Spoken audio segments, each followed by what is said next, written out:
This is the Lone Crater YouTube. We hope this video helps. You start by proving you own the device and protecting your data. Backup photos, contacts, and settings now so nothing is lost. Once done, record the device model, serial number, and current OS version. These facts determine supported official fixes.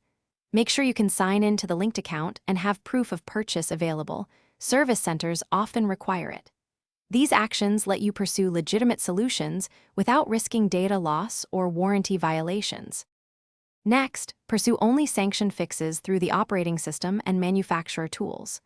Look for documented options in settings or a support app that explain touch protection behavior and how to toggle related features.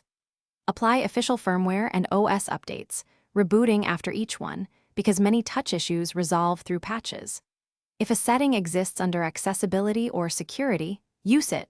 Do not install unsigned third-party utilities. These steps protect your... Finally, if official settings and updates do not resolve the touch protection, escalate to authorized support. Schedule a service appointment and share the device info and backups you prepared. Technicians can disable protective modes legally and safely when appropriate.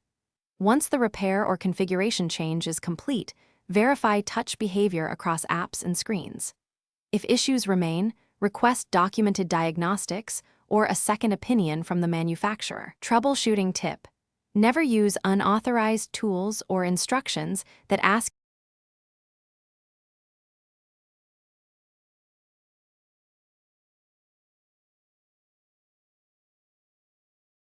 Thanks for watching. Consider subscribing if we helped you.